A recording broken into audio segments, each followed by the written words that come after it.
This time on Word on the Street, an award-winning author comes to campus. And later, a comedy legend speaks to aspiring filmmakers. All the entertainment arts updates, both local and national. And our opinions on them, so without further ado, sit back, relax, and here's the Word on the Street.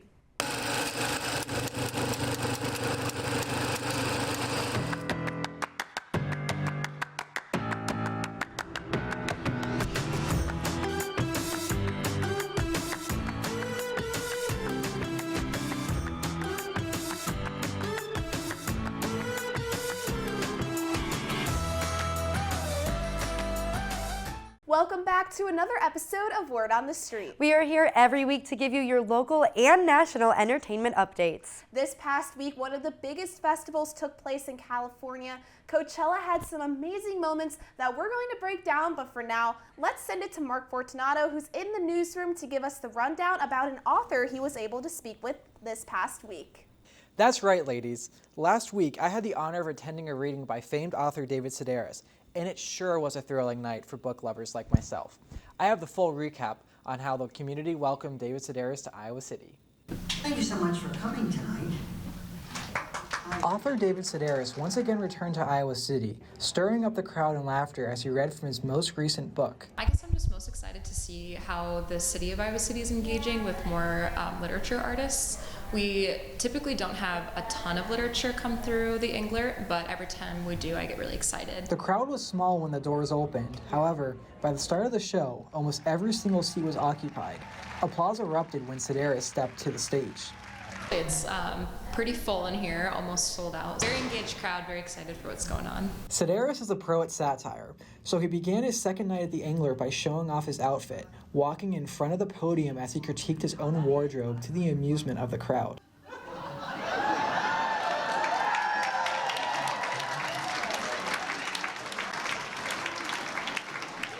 Sedaris warmed the crowd very quickly, cracking jokes or telling stories from both his book and from memory.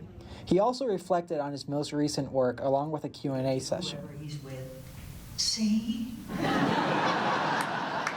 In addition to the 2-hour-long reading, Sedaris also participated in a meet and greet and book signing.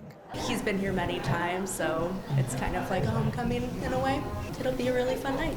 The anticipation for David Sedaris to return to Iowa City was very exciting, and he certainly did not disappoint. From Iowa City, Mark Fortunato, DITV. Things started slowly as the auditorium was near empty. However, I was quite impressed with how fast people filled in. At the end, there was no seat left unattended.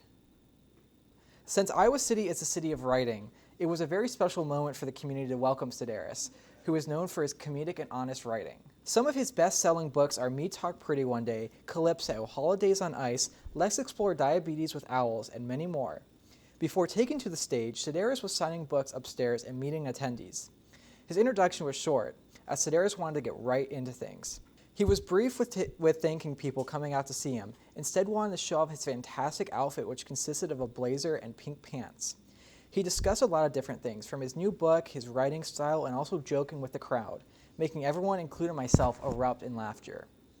I personally am a huge David Sedaris fan, so seeing him with my own eyes was a very special moment for me.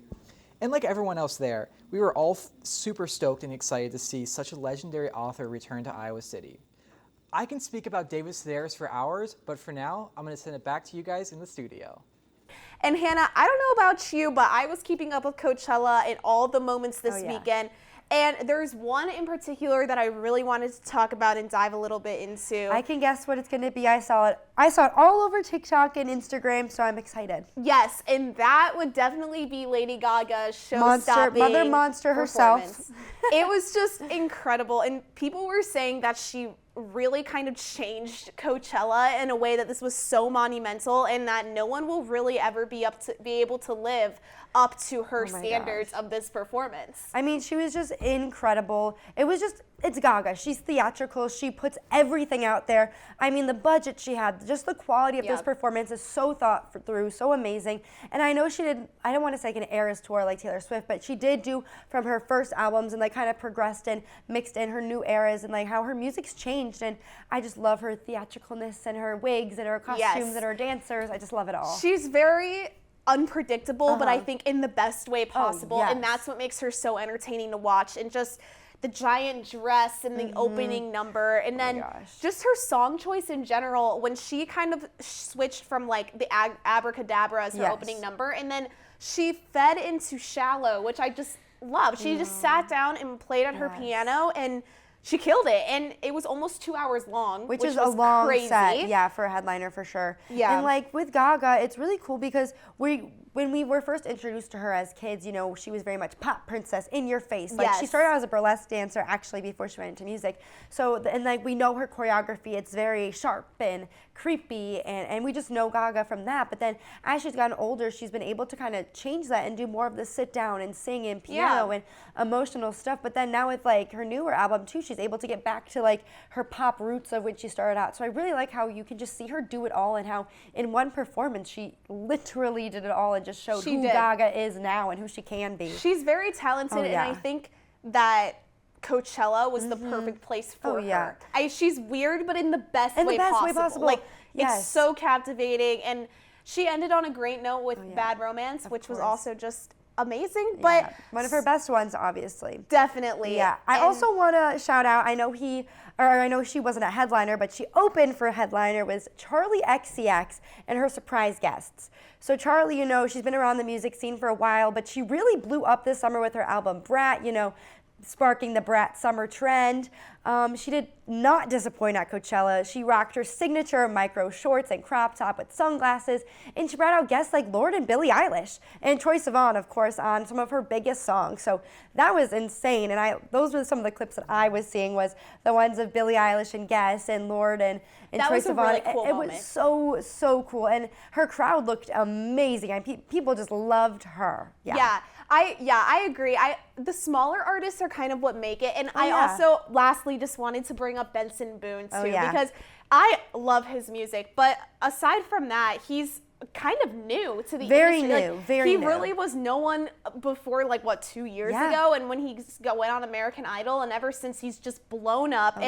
While at Coachella, he actually announced that he's dropping a new album called America Heart during his performance. And it was just really cool seeing someone like this take on such a huge task. And when he started singing Bohemian Rhapsody, I just think that was kind of the showstopper. Almost lost it when he introduced musician legend and guitarist Brian May from Queen. I mean, he suffered a stroke earlier this year, so it was really cool to see him get his shining moment at Coachella and see him do his guitar riffs for Bohemian Rhapsody. Like, it was just insane. I mean, and Benson Boone is just such an America's sweetheart kind of guy, and he's also channeling a little bit of the Harry Styles look of he's gonna do the big and extravagant outfits and the backflips, and I just love him. And I saw him at Lolla last year, and I didn't know even who he was, and now he's huge. Yeah, I think the theme for Coachella this year was just definitely artists supporting artists, which I think is really great.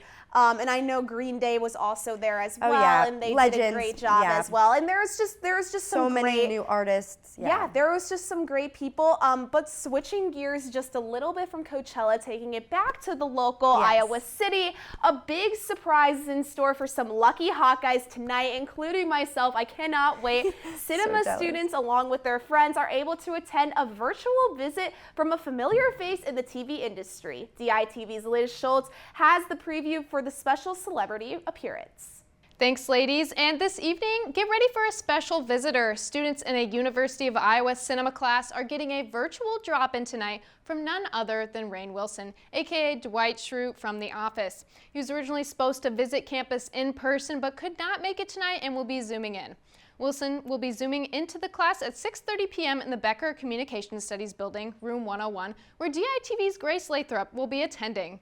And students are able to invite their friends and will have the opportunity to talk about everything from how he broke into the business to what it's really like working in the industry, and of course, stories from some of his time and one of TV's most iconic characters. And most people know him for playing Dwight on The Office, but he has also been in several other movies and TV shows. The beet-farming, bear-loving character on the hit NBC comedy is also an author, podcaster, activist, and even a bassoonist, outside of his acting career. Now, most importantly, he has a special connection to the University of Iowa.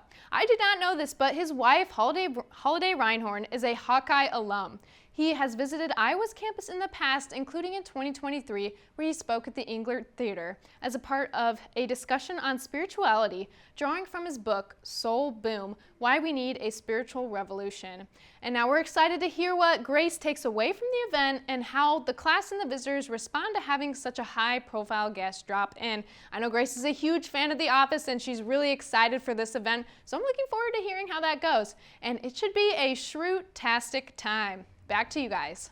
And some upcoming events happening at the University of Iowa, specifically at Hampshire.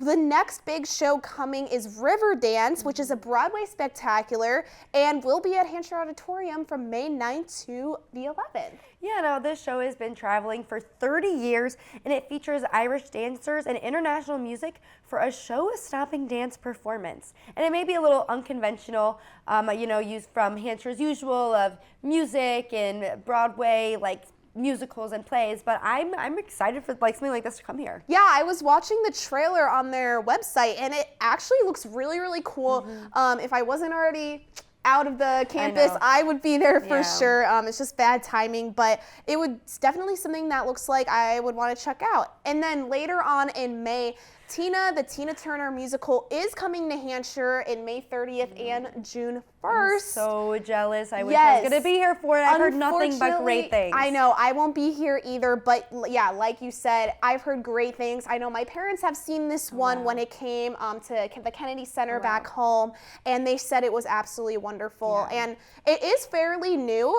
It just debuted in 2019, but it's doing great. So yeah, it's clearly still going strong, and the musical features her own music and her greatest hits. So everyone should go check it out. You can purchase tickets on the Hampshire website or just go straight to the box office. Yeah, and this weekend also at the theater department, the last main stage show is opening, An Enemy of the People, but they're doing a devised kind of contemporary take on it.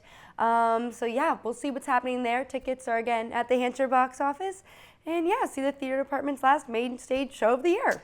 Yeah, it's sad that we're wrapping up here in Iowa City, but don't worry, there'll be plenty of great things coming in the fall. But for now, thank you so much for joining us today for another episode of Word on the Street. We are here every week to give you all of your entertainment updates. For Mark Fortunato and Liz Schultz, I'm Grace Lathrop. And I'm Hannah Lipsky, and we'll see you next time on Word on the Street.